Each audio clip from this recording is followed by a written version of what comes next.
PoK खुद कहेगा कि मैं भारत हूं। ये शब्द हैं भारतीय रक्षा मंत्री राजनाथ सिंह के, जो अभी पिछले दिनों उन्होंने कहा था पीओके को लेकर।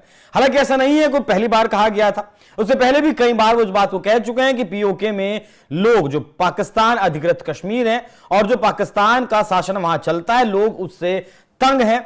हर महीने वो सड़कों पर उतरते हैं, पाकिस्तानी सरकार के खिलाफ प्रदर्शन करते हैं। और जो तस्वीरें फिलहाल आप देख रहे हैं, मौजूदा वक्त में एक बार फिर से पाकिस्तान में लोग सड़कों पर उतरे हैं। विरोध प्रदर्शन अपनी ही सरकार के खिलाफ बहुत भयंकर तरीके से चल रहा है। हालांकि अभी 2 महीने पहले जब ये लोग सड़कों पर उतरे थे, तब जो मांगे इन्होंने रखी थी सरकार के सामने, उसमें से लगभग 13 मांगे सरकार के द्वारा मान ली गई थी। उस वक्त भी मैंने आपको बताया था कि कागजों पे भले ही पाकिस्तान की सरकार इन मांगों को मान ले, लेकिन असल में इन मांगों को नहीं माना जाएगा। तो ऐसे में बड़ा सवाल एक बार फिर से उठ खड़ा हुआ है कि क्या अब वो वक्त आ गया है जब पीओके भारत में विलय के लिए तैयार है। क्योंकि एक तरफ बलूचिस्तान खुद को अलग करने की पूरी भरपूर कोशिश कर रहा है और लगभग वो भी कामयाब है की स्थिति पर है।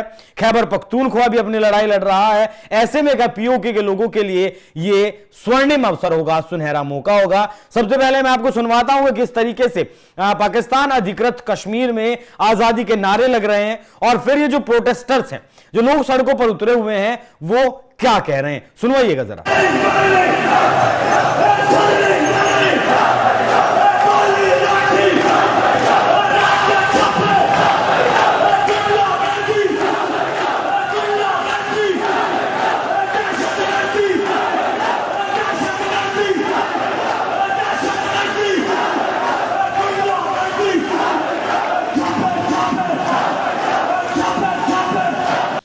तो पाकिस्तान के भीतर ही पाकिस्तान से आजाद होने के लिए ये आजादी के नारे पाकिस्तान अधिकृत कश्मीर में लग रहे हैं। अब आपको सुनवाता हूं कि ये जो लोग सड़कों पर उतरे हैं, क्यों ये सड़कों पर उतरे हैं, फिर इसका पूरा विश्लेषण भी मैं करके बताऊंगा आपको कि किस तरीके से महंगाई हुई या फिर बेरोजगारी हुई या फिर जो बिजली के लगभग 28 प्लांट पीओके में लगे हुए हैं और उन्हीं लोगों को बिजली यहां मिलती नहीं है। सुनिएगा जरा। समाधान की तरफ से हमें बताना पड़ेगा कि हमारे नेशनल ग्रिड स्टेशन का क्या हुआ।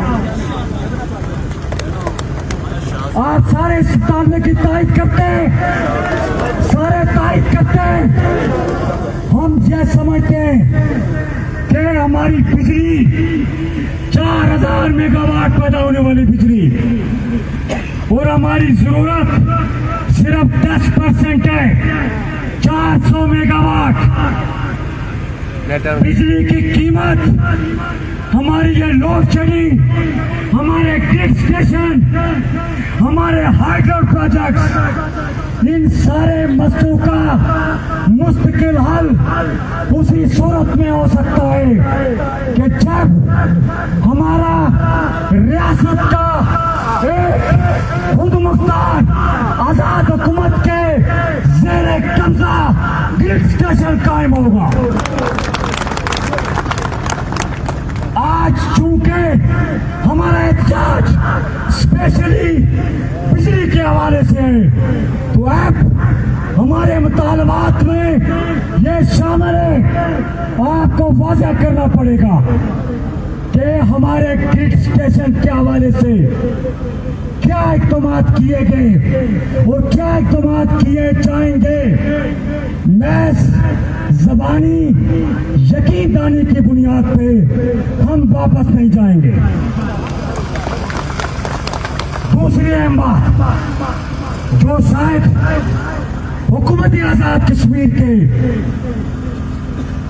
उसके अख्तियार में नहीं, लेकिन बहुत सारी चीजें इस रियासत के अंदर ऐसी हुई है जो आपके अख्तियार में नहीं थी, आपको करनी पड़ी, अवामी दबाव में करनी पड़ी। सोराब बरकत हमारा रियासत का रहने वाला एक नाडर बाजुर्रत मजलूमों की आवाज बनने वाला कश्मीरी साफी है। पिछले 1 माह से पाकिस्तान के इदारे FIA मुख्तलिफ थानों के अंदर उस पे बोगस FIR के जरिए उसे हरासा किया जा रहा है। आज भारत से अलग होने के 78 साल बाद भी पीओके के लोग मांग कर रहे हैं कि उन्हें आटा सस्ता दे दीजिए, उन्हें बिजली सस्ती दे दीजिए, उन्हें मेडिकल जो सुविधाएं हैं वो दे दी जाएं, और यहां पर स्कूल्स नहीं है, स्कूल्स खोल दिए जाएं, इंटर कॉलेज नहीं है, यहां तक 10वीं तक के भी कॉलेजेस यहां पर नहीं है, उसके लिए भी बच्चों को पढ़ाई के लिए बाहर जाना पड़ता है, मेडिकल कॉलेजेस यहां पर नहीं है। ये मूलभूत सुविधाएं हैं जिनके लिए पीओके के लोगों को सड़कों पर उतरकर पाकिस्तान की सेना के खिलाफ, पाकिस्तान की सरकार के खिलाफ मांग करनी पड़ रही है, उनके खिलाफ प्रदर्शन करने पड़ रहे हैं। नौबत यहां तक पीओके में फिलहाल आ चुकी है कि पाकिस्तान की सरकार को, या फिर सीधे तौर पर अगर कहूं, आसिम मुनीर ने यहां पर सेना उतार दी है, रेंजर्स को यहां उतार दिया गया है, जितने पैरामिलिट्री फोर्स जो है और जो इनकी आर्मी है उन सबको पीओके में उतार दिया गया है। कुछ भी करके पीओके में जो हो रहा आंदोलन है वो भड़कना नहीं चाहिए, ये आसिम मुनीर का कहना है। इसीलिए भारी मात्रा में ये लाखों लोग आकर सड़कों पर उतरे हैं। बात अगर करें, लगभग 28 पावर प्लांट्स यहां पर लगे हुए हैं और यहीं के लोगों को पूरी तरीके से बिजली नहीं मिल पाती है, यहीं के लोगों को बिजली कम मिलती है। यहां की सारी बिजली आपका पंजाब प्रांत में भेज दी जाती है। आटा यहां के लोगों को नहीं मिल पा रहा है, मेडिकल सुविधाएं, स्कूल्स, जितनी भी मूलभूत सुविधाएं हैं। दूसरी तरफ भारत में जो कश्मीर है, भारत का जो कश्मीर है, हालांकि कश्मीर तो वो भी भारत का ही है, लेकिन फिलहाल जो कश्मीर भारत के पास है उसमें आप देखेंगे कि किस तरीके से फॉरेन इन्वेस्टमेंट आ रहा है, नए नए प्लांट्स लग रहे हैं, नए उद्योग खड़े हो रहे हैं, जितनी भी सुविधाएं हैं जो एक देशवासी को मिलनी चाहिए वो सारी सुविधाएं उन लोगों को लगातार मिल रही हैं। हालांकि पिछली बार 28 सूत्रीय चार्टर एक दिया गया था, उसमें से मांगे पूरी नहीं की, सितंबर की वो बात है, तभी एक बार फिर से दिसंबर में यहां आना पड़ा है। और आने वाले वक्त में आप देखेंगे कि जल्द ही पीओके पाकिस्तान के हाथ से निकल जाएगा। बाकी वक्त पर भारत के रक्षा मंत्री राजनाथ सिंह ने पीओके को लेकर क्या कुछ कहा, जाते जाते वो भी सुनिए। स्वाभिमान, आत्मा की आवाज और स्वेच्छा से भारत की मुख्य धारा में कभी न कभी जरूर वापस लौटेंगे। मैं जानता हूं वहां के अधिकांश लोग भारत के साथ एक जुड़ाव महसूस करते हैं। बड़ी संख्या है जो भारत के साथ जुड़ाव महसूस करती है पीओके में। कुछ गिने चुने ही हैं जिन्हें भटकाया गया है, गुमराह किया गया है। पीओके में रहने वाले हमारे इन भाइयों की स्थिति कुछ ऐसी ही है जैसे वीर योद्धा महाराणा प्रताप के छोटे भाई शक्ति सिंह की थी। मैं फिर से दोहराना चाहूंगा, पीओके में रहने वाले हमारे इन भाइयों की स्थिति कुछ ऐसी ही है जैसे वीर योद्धा महाराणा प्रताप के छोटे भाई शक्ति सिंह की थी। छोटे भाई शक्ति सिंह के अलग हो जाने पर भी बड़े भाई महाराणा प्रताप का विश्वास अपने छोटे भाई के प्रति बना रहता है और वह बड़े विश्वास के साथ कहते हैं कि तब कुपंथ को छोड़ सुपथ पर स्वयं चला आएगा, मेरा ही भाई है मुझसे दूर कहां जाएगा।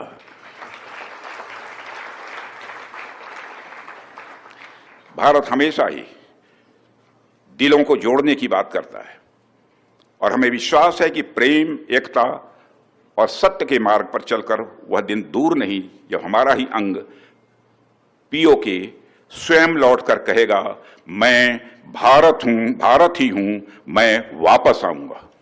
और वापस आया हूं, मैं भारत ही हूं, मैं वापस आया हूं, यह पीओके कहेगा, ऐसा मेरा पक्का विश्वास है। पीओके की भारत से एकजुटता इस देश की सांस्कृतिक, सामाजिक और आर्थिक समृद्धि पर निर्भर करती है। साथियों, जब मैं मेक इन इंडिया के माध्यम से प्रॉस्पेरिटी की बात करता हूं तो मेरी बात सिर्फ डिफेंस मैन्युफैक्चरिंग तक ही सीमित नहीं है। मेक इन इंडिया हमारे लिए यह डिफाइनिंग मूवमेंट है जो 20वीं शताब्दी में जापान में आया था। हम जापान की तरह ही इंजीनियरिंग, हाई प्रिसीजन मैन्युफैक्चरिंग और फ्यूचर टेक्नोलॉजीज के लिए एक डेवलपमेंट हब। मैं तो ये मानता हूं कि पीओके के लोग ही ये डिमांड करेंगे हमको भारत में मर्ज कर दिया जाए, जम्मू कश्मीर के साथ हमको जोड़ दिया जाए, क्योंकि जिस तरीके से भारत का उत्तरोत्तर आर्थिक विकास हो रहा है और अंतर्राष्ट्रीय जगत में भारत की प्रतिष्ठा जिस तेजी के साथ बढ़ी है, और उसको देखते हुए पाक ऑक्युपाइड कश्मीर के लोगों को भी यह लगने लगा है कि यदि हम अपना विकास भी यदि चाहते हैं तो भारत जैसे देश के साथ जुड़कर ही हम अपने क्षेत्र का भी विकास कर सकते हैं। उसको देश नहीं कहता हूं, उसको क्षेत्र कहता हूं। पीओके इस क्षेत्र का भी विकास कर सकते हैं। तो मुझे लगता है कि पीओके के लोग स्वयं ही ये डिमांड करेंगे कि हमको भारत में मर्ज कर दिया जाए, और पाकिस्तान मजबूर होगा। पाकिस्तान के कंसेंट की जरूरत भी पीओके को नहीं रहेगी।